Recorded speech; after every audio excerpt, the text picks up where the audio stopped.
Hello and welcome to the Armenian News Network Groong Week in Review for September 21, 2025. Today we're talking with Arthur Martirosyan, who is an international conflict negotiations expert.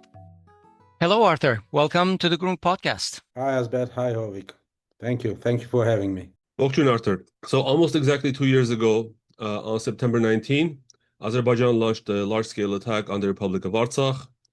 And this was after subjecting it to a 9-month blockade. And what began as airstrikes against military targets also involved civilians, infrastructure, and towns and villages. And in the space of 2 days, 223 Armenians were killed, including 20 civilians and 6 children. By September 20th, and under relentless attack, with no support from Yerevan, Artsakh authorities were forced to disarm and disband. Of course, when I said that no support from Yerevan, I should mention that Nikol Pashinyan explicitly said that Armenia would not come to the aid of Artsakh. And what followed was one of the largest forced displacements in modern history, in Armenian modern history. 120,000 Armenians streamed out of Artsakh or Karabakh to join the other 30,000 who had already fled during the 2020 war in Armenia. And we all remember the harrowing images of the convoys of cars, people, and other vehicles.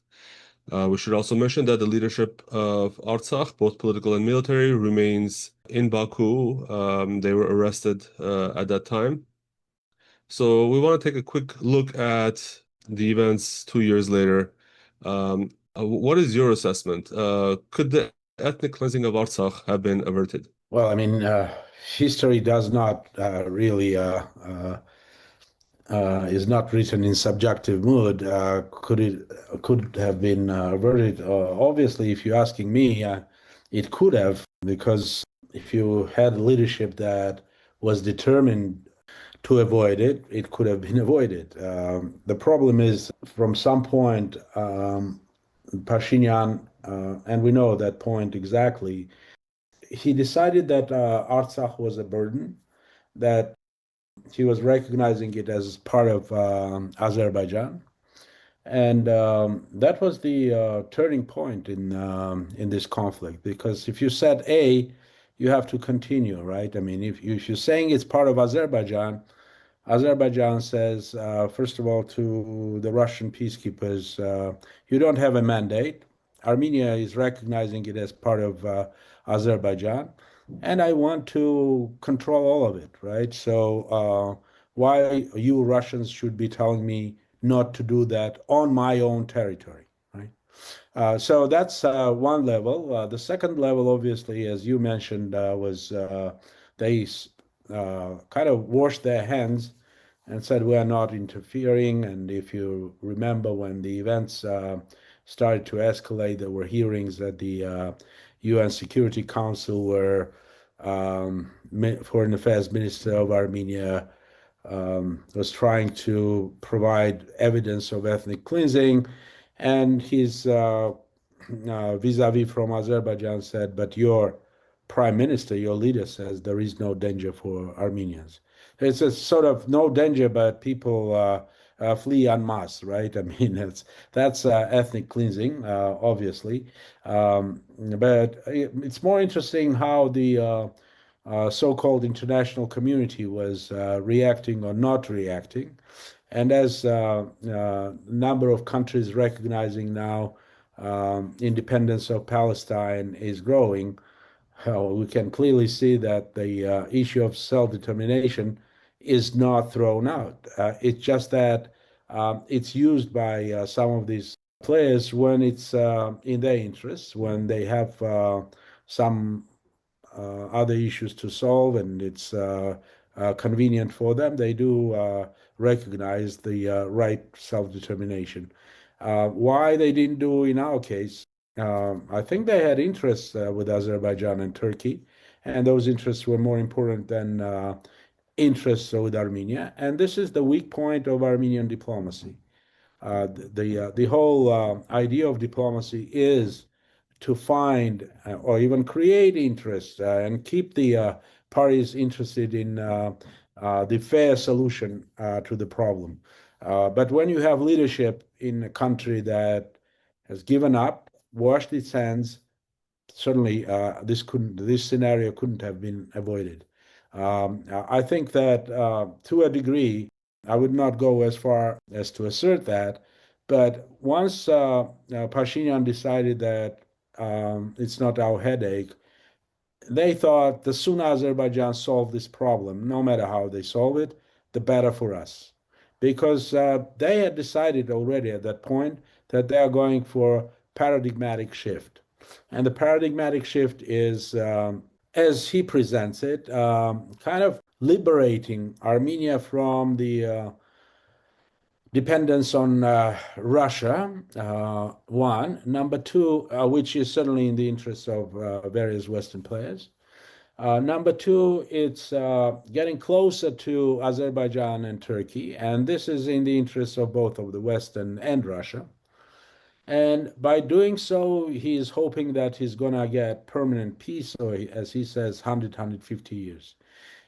So when you look at that, you understand that in his mind, at least, Karabakh and Armenian soldiers and officers who died in Karabakh, that was the price he paid for this liberation, for true, real Armenia, kind of.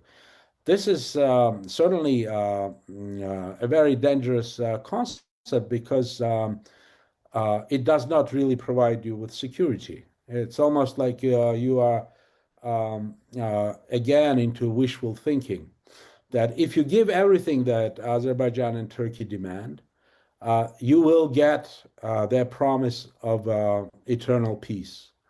But the list of what they want is difficult to implement, although he's trying his best and he's going to probably go out of his way to implement it. That list is not final. They will continue to demand because you are the weak chain. You're totally going to be dependent on their mercy and goodwill. And because their idea is they don't want Armenia to be a hindrance, better if it doesn't exist at all. But if it does exist, it should be a very small, a kind of a midget European country, much smaller, maybe Alexandropol size, Alexandropol agreement size country that totally depends on them, and that's where they're going. Mm-hmm. So going back to Artsakh, Vartan Oskanian always talks about that, there's always a possibility to fight for the rights of return of Artsakhtsis. Under current circumstances, do you believe that there is still a chance to undo some of what Pashinyan has done if, let's say, there is a power change? And what would that look like? Or can I add one more thing, Arthur? Even if Pashinyan retains power in 2026, the reality is that he claims that there will be peace throughout the region and everything. Why wouldn't it be possible for him to negotiate a return of 150,000 Artsakhtsis to their homes to live peacefully? I certainly believe that there is no problem that doesn't have a solution. The problem can be driven much deeper into this kind of realm of unresolvable issues, but I don't think we are there yet. I don't think either Azerbaijan or Turkey are in their best shape, so to say. They have numerous problems internally. And I think it's all this thesis that Pashinyan is promoting, that if it's not going to be me, there's going to be a war, is an over-exaggeration. Certainly, you will need very vigorous diplomatic efforts and mobilizing not only diplomacy and having cadre that can do that, but also mobilizing diaspora, because that's where Armenian diplomacy has been most efficient in various capitals where these decisions are going to be made. I don't think the solution is going to be in international organizations if we pursue UN or other. But if major players, that is Europe, Russia, China, US, obviously, if they can be lined up in support of the return, I think it's doable. It's not going to happen overnight, but you need a goal and you need a strategy. And I'm sure when Oskanyan is saying it's possible, it's not because he's into wishful thinking again, but because he knows how it has happened in some other cases historically. And I don't think we need to throw in towel. But if Pashinyan continues, if he's going to be reproducing the regime and this the Fourth Republic, as he calls it, the Fourth Republic becomes reality. Why cannot he then negotiate if it's peace, the peace will return? Because for Aliyev, the problem is solved. Why would he want to go back and create that problem again for himself? And when I say for Aliyev, it's solved, there are no Armenians, the problem is solved. That's how it's solved. There are no Armenians in Turkey, or whatever is left is minuscule and non-significant. The problem is solved for Turkey. Well, that is their final solution, of course. Right. One thing that I want to bring back, that mention that you made about 300,000 Azerbaijanis who Aliyev wants to settle in Armenia.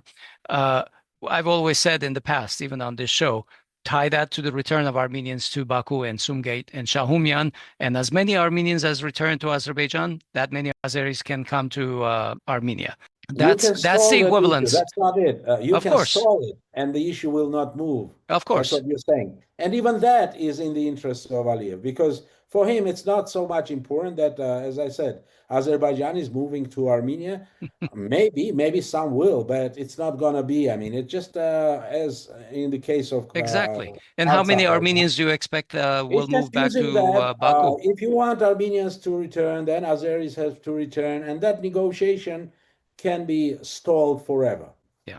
Anyway, on September 21, that's yesterday, Armenia marked its Independence Day, commemorating the 1991 referendum that established the Third Republic and rooted the Karabakh issue in the nation's identity and constitution. This year, however, there were no parades or visits to Yerevan. Instead, the civil contract government completely ignored the tragic history that they are responsible for. And public attention was dominated by the party's 7th Congress, which happened, of course, 2 days ago, September 20th, and was deliberately timed to precede and coincide with the Independence Day, underscoring Nikol Pashinyan's urge for a new political narrative in the country. In this Congress, they adopted their 2026 election platform.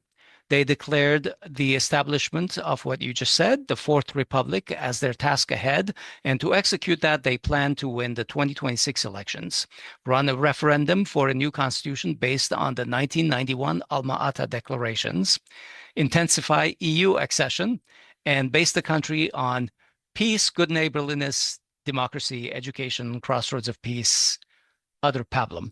What do you think about this talk of a Fourth Republic? Is the Third Republic finished? Well, I don't think we're using the term republic, but have we had republic at any point in recent history? That's open to debating, obviously, because a republic presupposes separation of powers, checks and balances, and most importantly, independent judicial. Does Armenia have that now? Of course it doesn't. It hasn't had it. I mean, we can see how all these politically motivated decisions of courts to put people in prison, even though there is no verdict yet, they are punished already, right? because as if they were, they committed such heinous crimes that they only can be kept in prison before the verdict even. And there are numerous episodes that support this argument. I mean, if the prime minister, the executive branch, can release from his duties the chairman of the supreme judicial institution just by sending an SMS. What kind of independence we're talking here about the republic? So it hasn't been a full-blown republic, but it is not a republic now, definitely. So they can call it whatever they want, but even the logic, I mean, if Armenia, let's assume, were a full-blown republic with all the necessary ingredients in place, all the elements working like Swiss watch.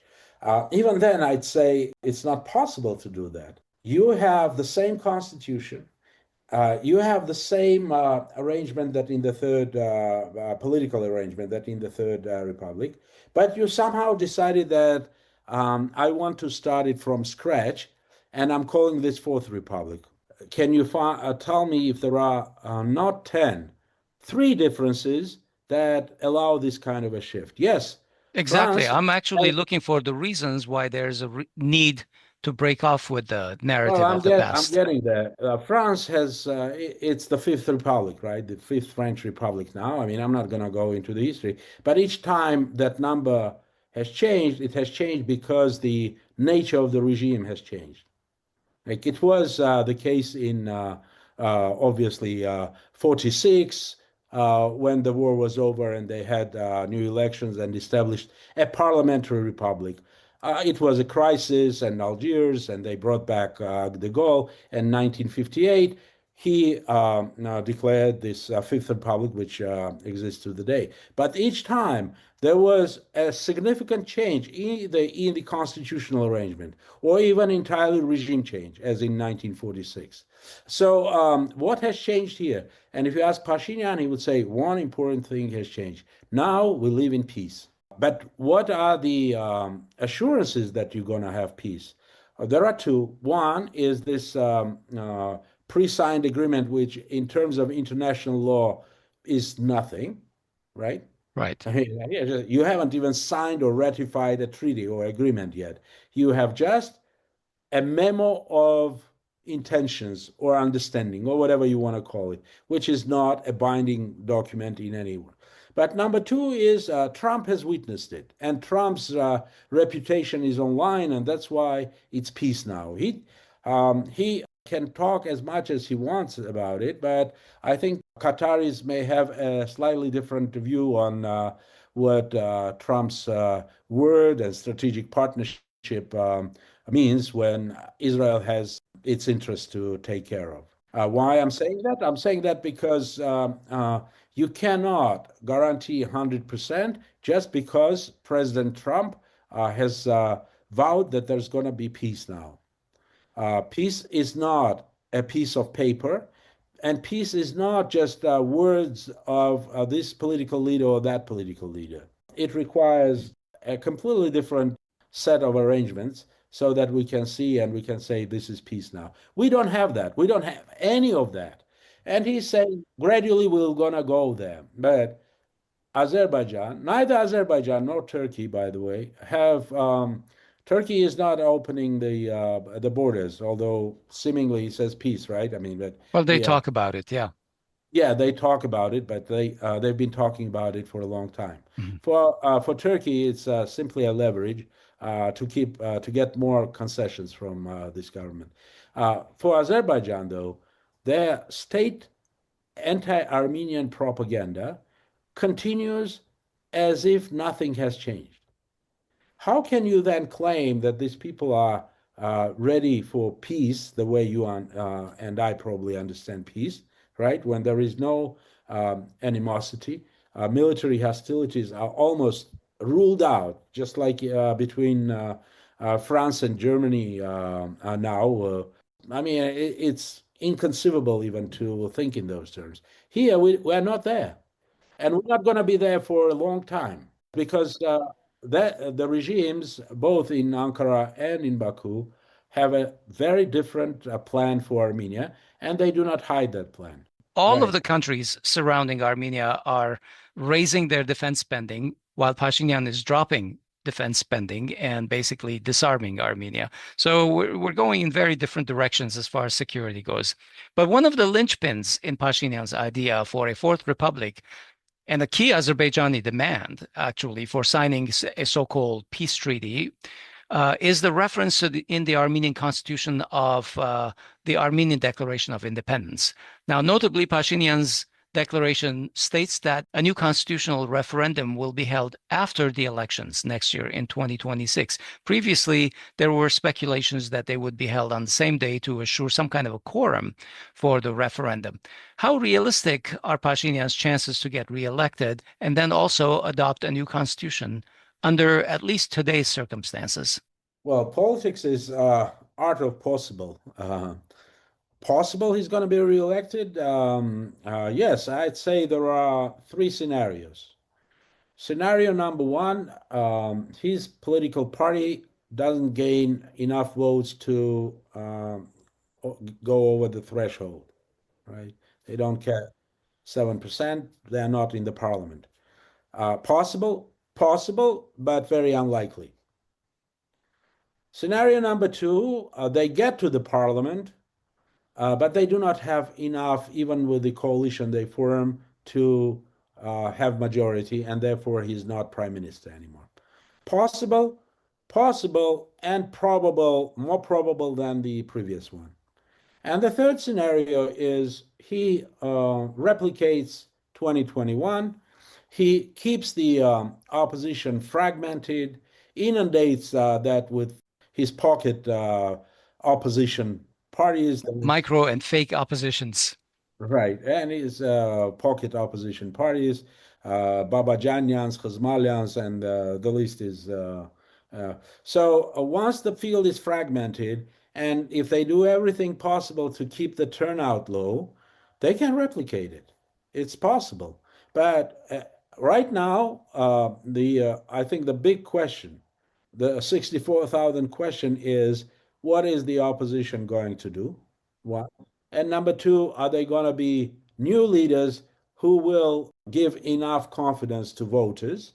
Because when you look at the overall picture in Armenia, and according to the recent surveys, he has anywhere from 12 to 17%. Well, some say 20, but I doubt that. Even after August 8 and after Albania got its deal with Azerbaijan, it's still 17%. Cambodia. 17%. That's right. It's now Cambodia. It's not just Azerbaijan. Right. It's 17%. And if it's 17%, then, but does the opposition have more? The opposition has about 20% from the other end. What happens then to 60%? These are the undecided voters. These are the voters who, if they do not show up on the election day, or if they do not vote in a smart way, not for the opposition parties that are pocket Pashinyan opposition parties, but if they have a smart strategy, they can certainly get to scenario two, which then will be the most likely scenario. But if they do nothing, and I don't see anything done 7 months before the elections, I mean, maybe they are still thinking, strategizing, and whatnot, but that's not enough. That's not enough. You have to start working with that undecided segment, which is huge in Armenia, 60%, right? So, and he's certainly targeting that 60% himself. And Arthur, we actually want to ask you more questions about the opposition, what we call action or inaction, as a matter of fact. But one quick question before we finish with this Fourth Republic business, because Pashinyan has made accession to the EU a fundamental tenet of his Fourth Republic. Does I mean, everyone we have talked to has said that it's a very unlikely, high risk, at best, decades-long process. Does this mean that if EU accession fails for Armenia, the Fourth Republic will fail? Well, it means that he's giving fake promises and pie in the sky type things, and that's not the first time he's doing that. There is even more serious question. Why do people believe in anything that he says? Why there are people that still, after all these lies, after all the manipulations that were kind of, not that it was not dissected by the opposition and others. Everybody can see that it was a false promise, a lie, and even worse than that. I mean, he was just making 180 turns, kind of face abouts, just within a month or so, right? He can say one thing and then say the opposite. He knows he's been getting away with that, and he is confident that he will get away. He will say then in 4 years that, what do you want? That was our goal. We were honest. We did everything we could. But European Union, and he always will find the ones who should be held guilty for not doing something or not delivering something.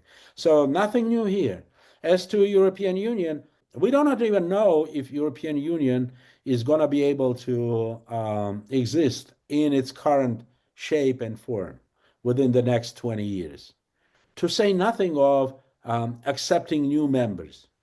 It's and I think it's complete lunacy to build foreign policy on a notion that you want to be in a particular club, right? If that club does not allow you to get through the door, if that club doesn't see you in, you have to do so many things so that they can allow you to have a stool at the bar at best. So maybe we should just dream about the No, Fifth I think Republic one day. no, it's a lunacy, and I think to a certain extent, Georgians have well, I mean, their current leadership anyway, Mhm. they have understood that it's not a right thing to do, because if you are doing that in the current world, then you will have to align with a particular camp without getting anything from them, but them expecting you to do whatever they insist on. And that may go against your interests. Why do that? If European Union tomorrow says that we want you to declare sanctions against China, will Armenian government do that? Is it in our interests? Do we want China as a country that kind of has us blacklisted? Of course not. Yeah, Georgia has understood these questions. Well, yes, I mean that's why I'm saying it's sheer lunacy. You either have to be, and we are already in one of the camps. It's not like, I mean, we are not. Hmm. And in that camp, over years, we have developed a number. I'm not saying it's good, bad. I'm just saying, for fact, we have developed so many interdependencies, dependencies, and sensitivities that shifting immediately from one camp to another is going to be a total disaster on all levels. Yeah. So maybe he is daydreaming that something will happen to Russia, this will collapse, and then we will get much stronger, and then we will be making our bid to be part of Europe. I don't know. I mean, but that's not, if you ask me, not a realistic foreign policy design. A realistic foreign policy design does not pin your ability to satisfy and meet your interests on something that may or may not happen in future. But today, I already need to make commitments without knowing if that's happening or not. So, Arthur, going back to the opposition, for the uninitiated in Armenian opposition, this is completely, nonsensical, but the opposition remains divided, as you said before. And in fact, it seems largely docile and at best reactionary. The parliamentary and the division is along the lines of the two major factions. So, Hayastan faction seeking to focus and prioritize the 2026 elections, while the Bativunen faction, which is the minor opposition party in parliament, is pushing for a vote of no confidence, is also referred to as impeachment, which would require massive street mobilization to put pressure on the civil contract MPs to defect. Because if you just add up the number of mandates between the two parties, the two factions, you don't even have enough to initiate the process of no confidence. So a lot of unanswered questions. Why is the situation as I described? Why and what is needed to change it? You talked about a third party. Maybe you can talk about that as well. Help us make sense out of this. Well, there's certainly fatigue among certain segments of voters with the past presidents. No matter what they say, that we can see from the surveys that residual distrust of both Serge Sarkisyan and Kocharyan is palpable. Why they cannot decide on a common strategy and common policy, I do not know. I'm not privy to their internal dealings, but it looks to me as if it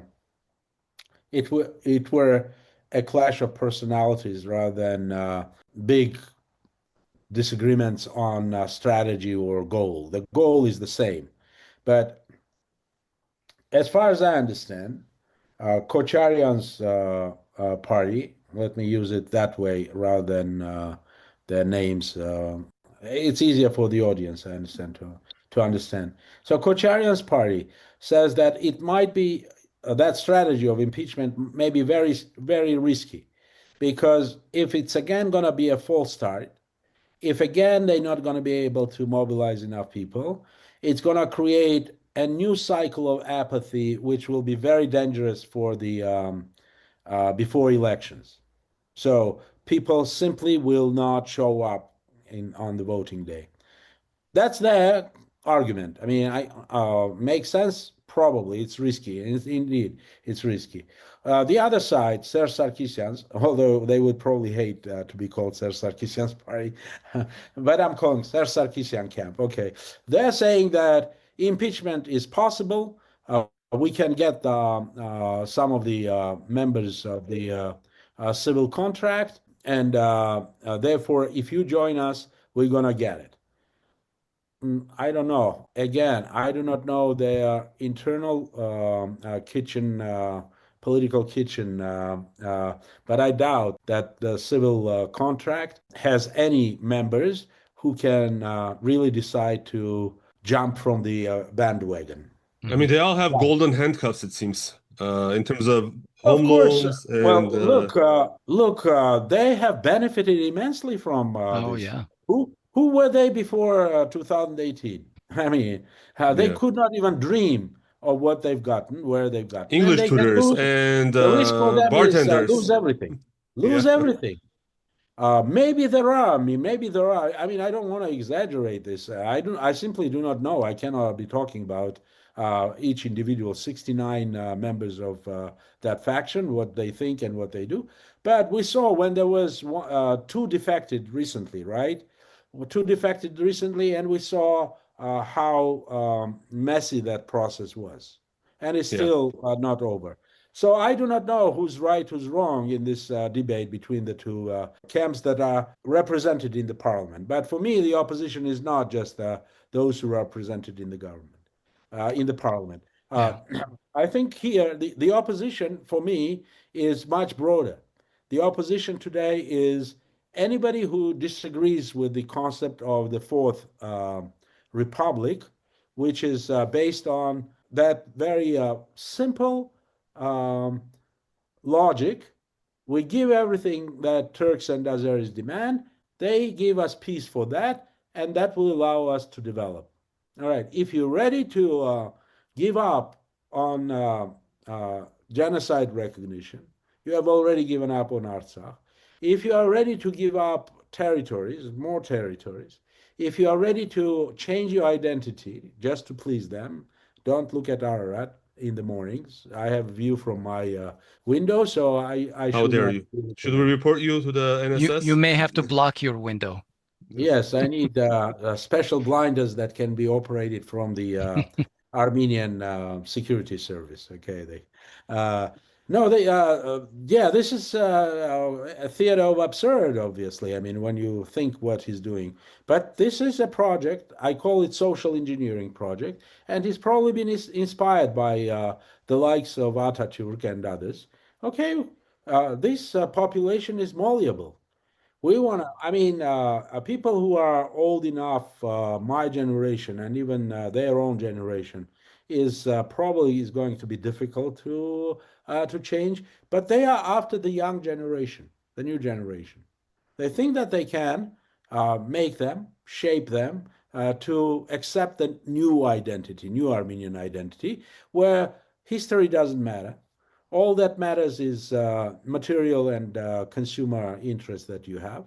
And be entrepreneurial, we're going to give you some conditions so that you can make money, and nothing else should be of interest to you. That's their fourth republic. And I think anybody who disagrees with that is and should be in opposition. Not just the political parties, they have their own issues. As I said, looks to me like it's personality of two leaders leading the two camps. And I'm sure there will be probably new players. I mean, it's still possible for some new players to emerge. Yeah, let me just ask one last question. Sure. We talked about we briefly mentioned Samet Karapetyan.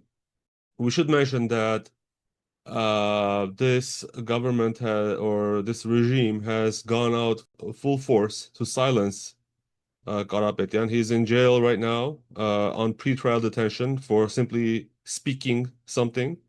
And the government characterizes this as a attempt to overthrow the state. And every single ambassador, every single Western embassy who cry about free speech in Russia or elsewhere are just silently watching, and I'm not sure what else they're doing. But I'm sure they're happy that Pashinyan is keeping his opponents in control. But one of the, I mean, major things that happened was that his company, one of the biggest companies in Armenia, one of the biggest taxpayers, Electric Networks of Armenia, has been seized from Karapetyan. At least, essentially he's being forced to continue to make contributions to the company to finance the company, except that they fully manage it for him. And they have replaced it, all the management with their cronies. Now, the issue is that the Stockholm Court of Arbitration recently ruled that the seizure of assets for Samuel Karapetyan was illegal. But now the government is saying that they will be looking to hand off the company to a new international operator. Just very quickly, what are your thoughts about this whole Electric Networks of Armenia affair? And do you think that there is any company, international operator, that is going to be crazy enough, let me just put it that way, maybe I'm leading you, but is there any international operator who would be willing to take on Electric Networks given the Armenian government's relationship to observing the rights of private property? Well, I'm certainly not an expert in that industry to say if there are any players internationally who'd be willing to do this, knowing that there is a case in the even if there is no decision, although there is already and they're waiting for the final decision, but there is already the opinion of that court, right? Anybody who knows that the case is at the court in Stockholm would find this very risky proposition, except some players who are ready to absorb political risk uh, and go after this because they have other interests or motives, right? And I can only think about our neighbors willing to do that, to control it. That's Turkey and Azerbaijan. I doubt Georgia is interested in doing anything like that. So potentially, maybe, but I cannot assert that because, as I said, I'm not an expert. What I can say, though, on this whole case, in terms of its political underpinnings and most importantly, negotiations with potentially one of the third players, right? I mean, neither Kocharian nor Sarkisian, somebody who can certainly garner. I mean, I saw a survey that gave him almost equal already rating with Pashinyan. So, are they negotiating with him as he is in prison? I'm sure they're trying to persuade him that he needs to agree to give up on it. And I don't know how that's going to go, and nobody Hmm. knows. My gut sense is that if they cannot solve this problem, it's going to be not very easy for them to solve another important problem this year or before elections, and that is the promise of this AI revolution in Armenia, because although I'm told that this supercomputer can be directly connected to get power from the nuclear nuclear power power plant. station, right? There are still so many other issues, and I'm not, as I said, I'm not an engineer to tell you what other Yeah. issues will need to be regulated to make that happen. Yeah, there was an interesting article in Oragark, which actually talks more in detail about this. One of the reasons for taking down Samuel Karapetyan, and I think it's a good, interesting argument, which is that they need this they call it an AI factory. I mean, we're gonna this topic deserves its own show, and we saw how far being both technologists have been hesitant to cover it, but we'll cover it in more detail. But Yes, I'm not an expert on that, so Yeah. I'm sorry. But we've read that the data center would use 100 megawatts of power, and that's a quarter of today's ANPP, the nuclear power plant. So that's a considerable amount of power that, you can't make this happen easily. All right, I'm going to wrap up here for our topics because of time. Let me ask each of you if you have something, a thought that you would like to share with our listeners. Arthur? No, I think that we are already into pre-election. The election campaign hasn't started in full yet, but Pashinyan and his party certainly are already running the campaign because what is this Fourth Republic other than a bid for to be reelected, right? It's a kind of I'm presenting you not the entire program, but the most important pieces are there. And the most, I think, venomous part of this is he's talking about mothers of Armenia who really want peace, and how in this new Armenia, in the Fourth Republic, we are not going to need a strong army because we do not see any of our neighbors as enemies, and therefore no strong army will be necessary. I don't know if, again, he's going to be reelected, if they're going to continue, but I can certainly say that because we live in such a fast changing world, things may change so fast that his idea, based on just a promise of Trump and a piece of paper, is not going to be enough to protect this nation from further territorial losses. So that's a thought that I would like to leave with every Armenian thinking about what's going on in the country right now. Okay. Hovik, what's on your mind? I've been thinking a lot about Artsakh over the last week, and what really struck me was, of course, the pictures not just of the Exodus, but the pictures of the representatives from a defeated Artsakh being forced to appear in Yevlakh for talks on capitulation. That meeting that Azerbaijan forced the Armenians to attend was designed to happen on September 21st, on Armenian Independence Day. Aliyev really likes his dates. And 2 years later, September 21st, 2025, one of the top security officials in Armenia, the head of the NSS, Andranik Simonyan, is in Baku for a 3-day visit. It's being couched in terms of, international security conference, but it's just like it's just a security forum, some kind of a security forum run by Baku. But one cannot, to me, this was an interesting parallel when, exactly 2 years on the same day, the head of the NSS is, I would say, forced, or maybe he's willing to do this, the bidding, but he's in Baku. There are various speculations about why he's there, but I cannot attest to any of them. But this is, just the parallels of the dates was interesting for me to make note of. Okay, thank you both. And Arthur, thank you very much for joining us today. We appreciate Thank your you. time and your insight. Take care. Take care. Thank you, Arthur. That was our weekend review recorded on September 22, 2025. We've been talking with Arthur G Martirosyan, who is a senior consultant with CM Partners. In 1994, after graduating from Yale University, he joined Conflict Management Group and Harvard Negotiations Project, and has since worked on conflicts in the former Soviet Union, the Middle East, the Balkans, Africa, and Latin America. For more information, you can look us up on podcasts.groong.org/episode number. All right, I'm Hovik Manucharyan in Glendale, California. And I'm Asbed Bedrossian, also in Glendale. Thanks for listening. We'll talk to you next week. Have an excellent week.